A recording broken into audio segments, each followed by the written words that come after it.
نحن الآن في صرح أحد أشهر جامعات أمريكا، معهد ماساتشوستس للتقنية MIT في بوسطن. سبب الزيارة إجراء حوار خاص مع البروفيسور نعوم تشومسكي، أبرز وأهم منظر سياسي وناشط أمريكي وأستاذ اللسانيات والفلسفة في جامعة MIT، وفي أول لقاء له مع الميادين. Professor Chomsky, welcome to Al Mayadeen. This is your first time on Al Mayadeen. It's an honor for us, and we're looking for a very good exchange of views with you. Glad to be with you. Thank you. Professor, in your opinion, how you characterize today's world? Non-polar, multipolar, or what? The world system. Yeah. Well, I think it's helpful just to say a few words of background. In 1945, it was pretty straightforward to describe the world system. The United States emerged from the war with a position of overwhelming power.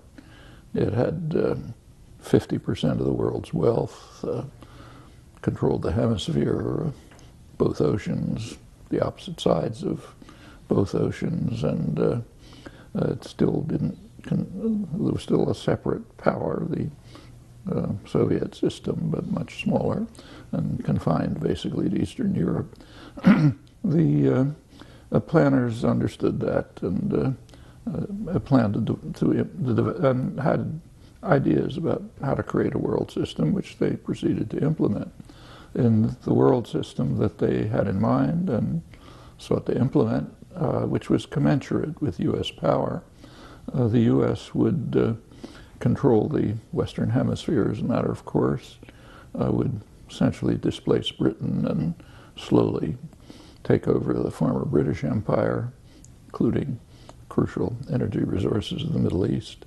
It would take over Asia and the heartland of Eurasia, the commercial industrial centers of Europe, Western Europe, and the rest would be for discussion. But the current situation... Coming to the present, if you get to about 1970, the U.S. share of world wealth had declined to about 25%, still enormous, but not 50%.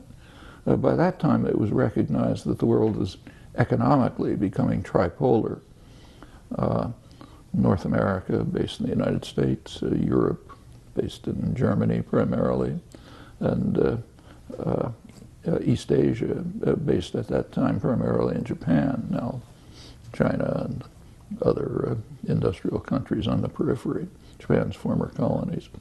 It was tripolar economically, but not militarily or in terms of influence and domination. It was still pretty much a U.S.-controlled world.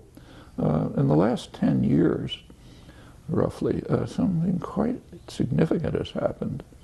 The Western Hemisphere has broken free of U.S. control. You can see it very clearly in the last hemispheric conference about a year ago in Colombia. The United States and Canada were completely isolated on every significant issue raised. The rest of the hemisphere sharply disagreed. The concern about the so-called Arab Spring, the MENA countries, Middle East, North Africa, there was a lot of concern in the West because it was feared they might go in the same direction.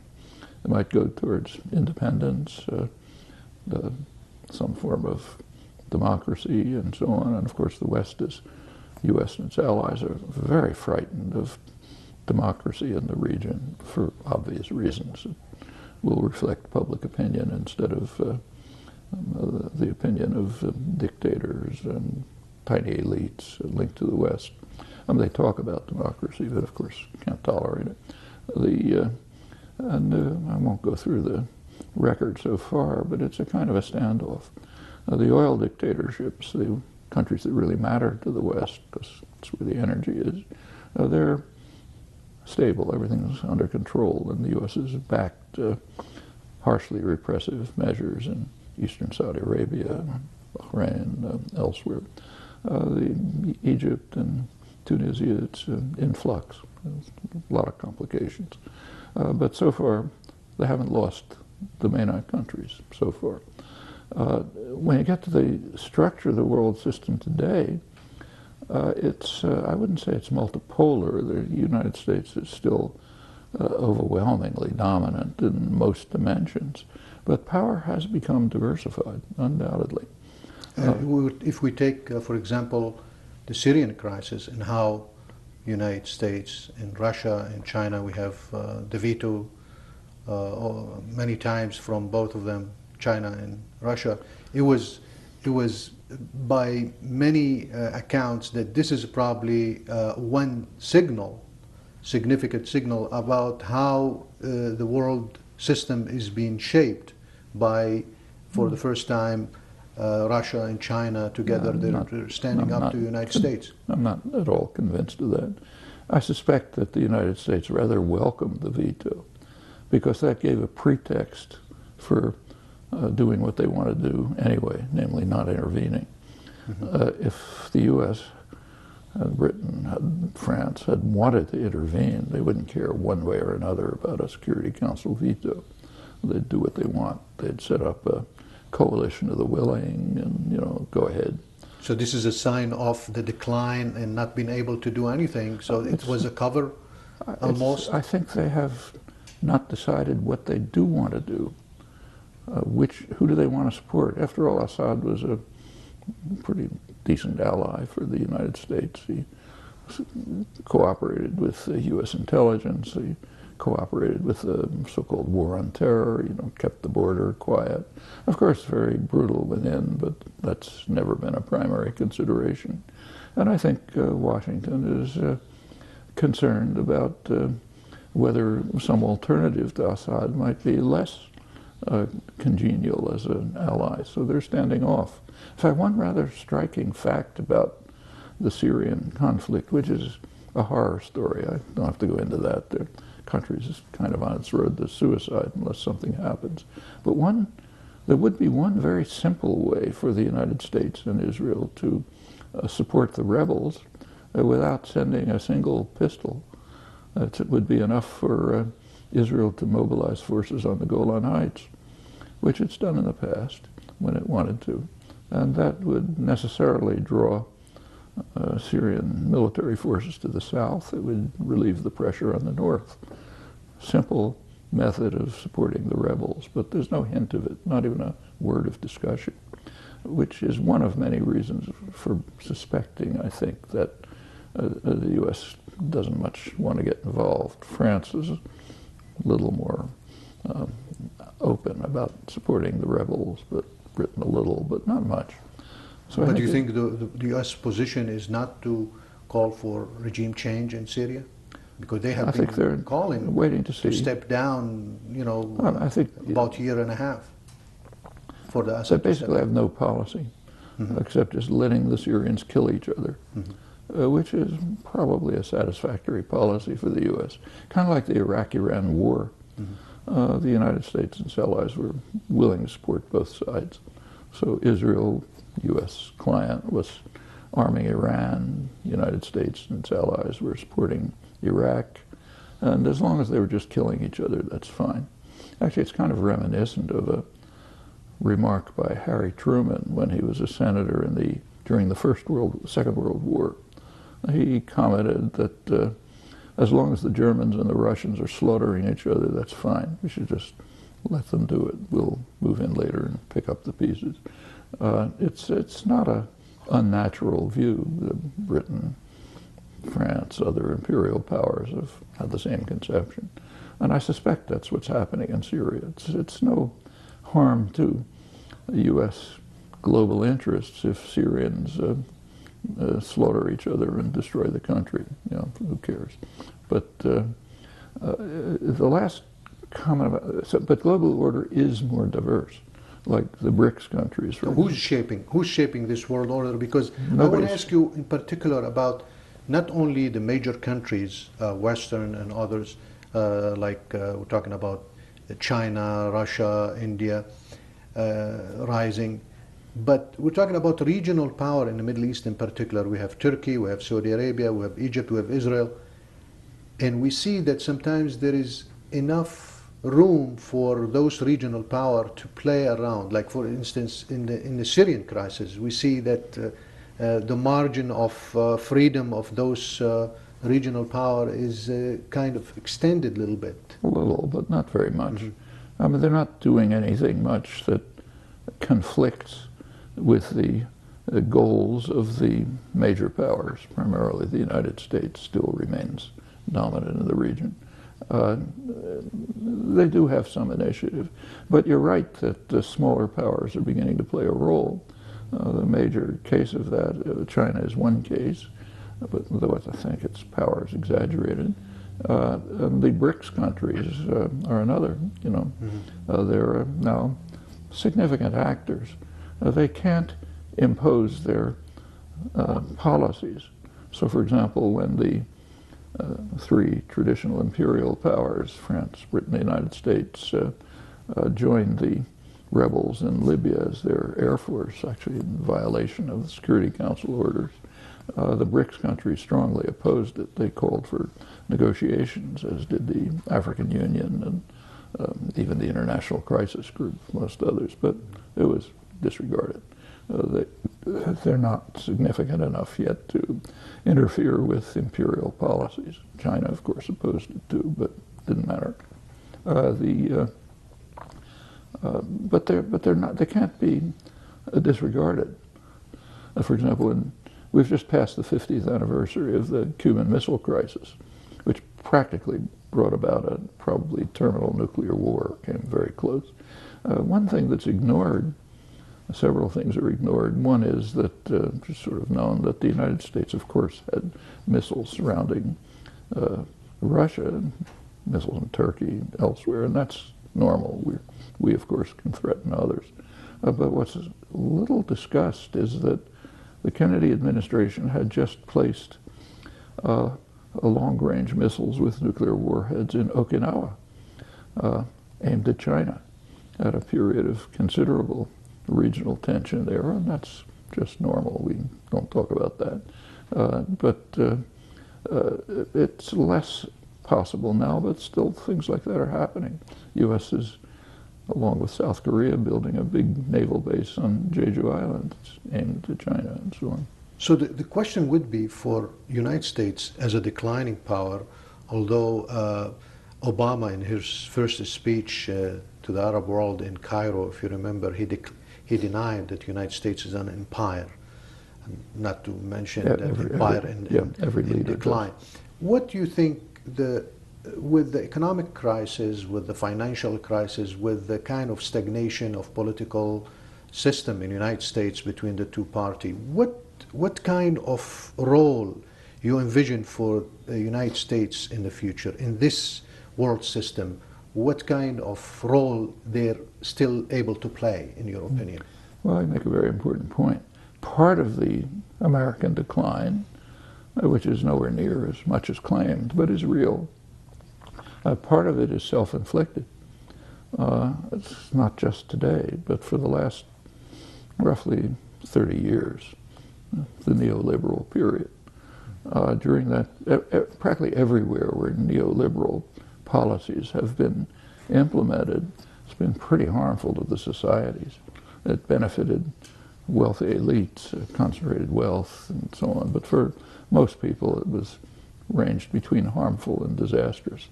And much of the uprisings today are opposition to the neoliberal rules. In fact, in Latin America, that was a core part. And also in the MENA countries, an effort to oppose the effect of the neoliberal regime, and the United States and France and Tunisia are trying to reimpose it. And it's part of the struggle that's going on. Take a look at the United States right now. There are two political parties, not very different in fact, both sort of the business party. They reflect the interests and concerns of the more wealthy sectors. Now, that's been shown overwhelmingly by mainstream political science research. the lower portion on the income scale, maybe 70%, are essentially disenfranchised. Their opinions have no influence on policy.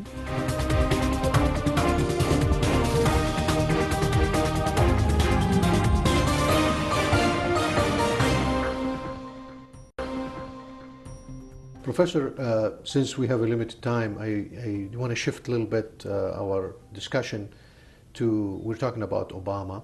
I would like you to give an overview assessment of his foreign policy in general and his toward the Middle East in particular, and the way that he backed off from even suggesting freezing the settlement, and then now there is some kind of probably hope that he will try to have in his second term some sort of policy. You know, the two-state solution is almost being eliminated by the settlement and by other action by the Israeli government, and there is no. So what can he do? What do you think? What's your assessment of his? He can do anything he likes. I mean, if the U.S. lays down the law, Israel has to follow it. That's happened over and over again. I mean, it takes just to pick one case almost at random, take the Israeli invasion of Lebanon in 1982. I don't have to tell you what happened then, pretty awful. But by mid-August, and the U.S. supported it strongly, you know, Reagan blocked any actions of the UN, U.S. was arming the Israelis, the press was supporting it, and so on. By mid-August, it was becoming harmful to U.S. interests. The international reaction was growing, protests over the atrocities, destroying Beirut and so on. Nobody cared much about destroying southern Lebanon, but a capital is different. And you may recall that Menachem Begin, Israeli prime minister at the time, was almost euphoric. He was describing, in his image, he had Hitler cornered in his bunker. It was World War II all over again, but this time he had Hitler, Arafat, cornered in his bunker. He could move in and kill Hitler. Huge thing. Well, Reagan simply told him, it's over. Get out. Did he have a choice? No, he withdrew. I mean, then... So that could be applicable anytime? Anytime. That the United States will be able to tell the Israeli what to do? There's case after case like that. If there were time, I could run through them. And it runs right through the second Bush administration. Obama is, in fact, the first U.S. president who has not imposed constraints on Israel, which, of course, it has to follow, just because of the relations of power, which are obvious. But Obama hasn't done it. With regard to the settlements, it's true that he ritualistically repeated, that you shouldn't continue settlements. And you'll recall that when it came to the Security Council in February 2011, Obama cast a veto of a resolution which called for implementing official U.S. policy. What it called was for an end to settlement expansion. Incidentally, settlement expansion is a minor issue. It's the settlements that he issued, not. But this called for official U.S. policy, Obama's policy, and settlement expansion. The U.S. vetoed it. Netanyahu understands this. I mean, it's don't do it, but with a wink. And we're not going to do anything about it. And there's absolutely no surprise about this. I actually wrote about Obama before the 2008 primaries, just looking at his webpage, the way he publicized himself. And what he said about the Middle East was pretty interesting. It was full of his love for Israel and so on, and nothing about the Palestinians. There was a sentence or two about Lebanon. This was right after the Israeli invasion of Lebanon.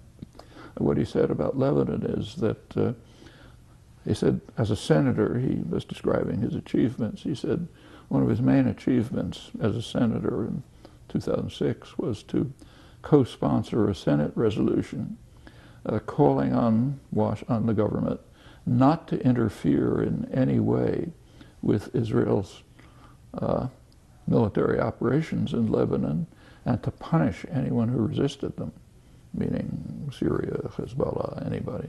And that was how he presented himself with great pride.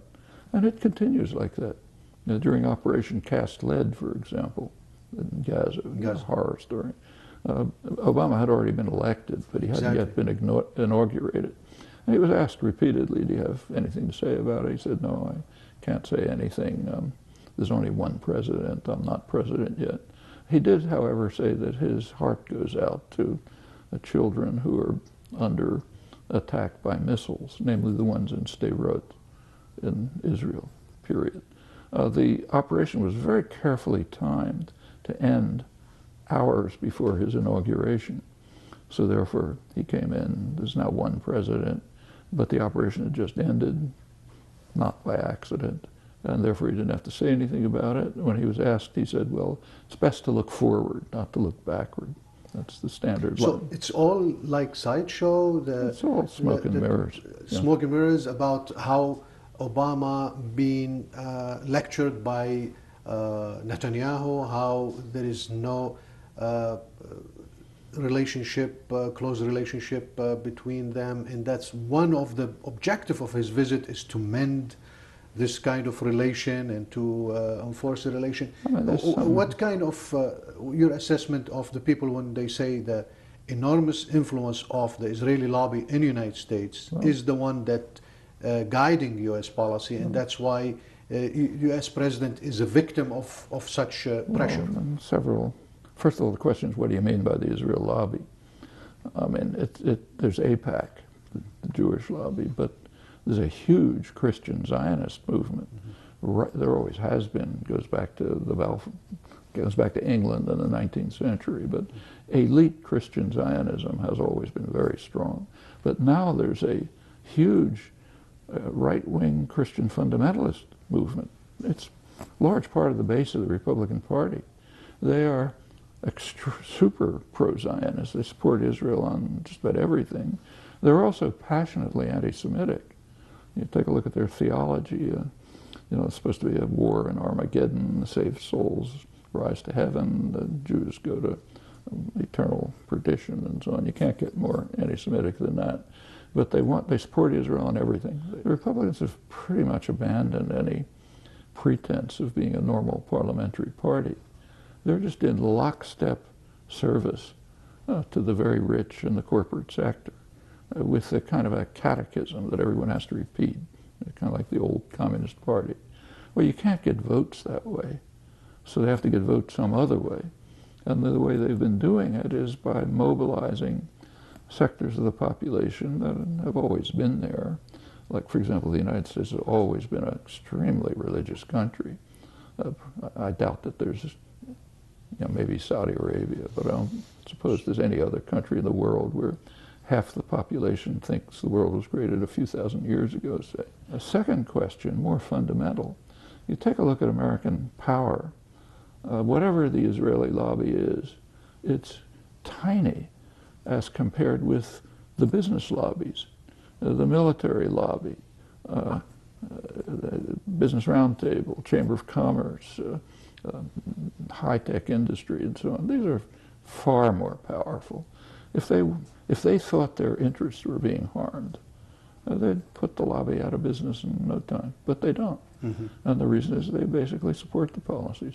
So also, Israel happens to be a very good investment opportunity for high-tech corporations. Like American high-tech corporations invest in Israel. It's kind of like the United States. It's a rich society, very sharply differentiated, but a highly educated, high-tech sector, pretty inexpensive by American standards. What do the Palestinians offer the United States? They don't have any wealth. They don't have any power. They don't have any rights. I mean, it's elementary. So on the one side, you have plenty of arguments. On the other side, nothing. Is it hard to figure out what policy is going to be?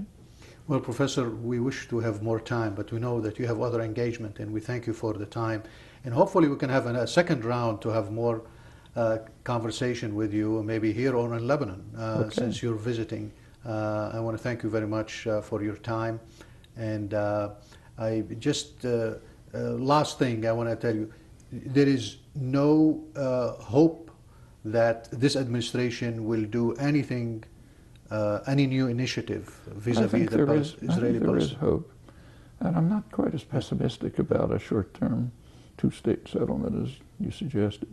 The hope is what it always is, organized public opinion. That's the way changes come, almost always, whether it's women's rights, opposition to aggression, name it. Organized mass public opinion makes a difference. I mean, whatever criticisms there can be about the United States, it's a very free society. The government has very limited capacity to coerce. They have mechanisms, but it's mostly persuasion, you know, or marginalization. They can't use force very much. That makes a difference. There's no mukhabarat. There's, you know, makes a huge difference. And it's changing. So on college campuses, for example, probably the major issue for organized action is Palestinian solidarity. That's a radical change from a few years ago. I mean, you know, I've been giving talks on these issues for 50 years. Up until pretty recently, I had to have police protection on college campuses. And now it's totally different. Big crowds, very engaged, you can't get a hostile question. That's going to influence the general society as it has in the past. Apartheid fell. Well, thank you again, Professor. أعزائي المشاهدين، شكرا جزيلا لإصغائكم، وسنلتقي في لقاءات أخرى وحوارات خاصة مع مفكرين أمريكيين وغيرهم. إلى اللقاء في الحوار القادم. شكرا جزيلا.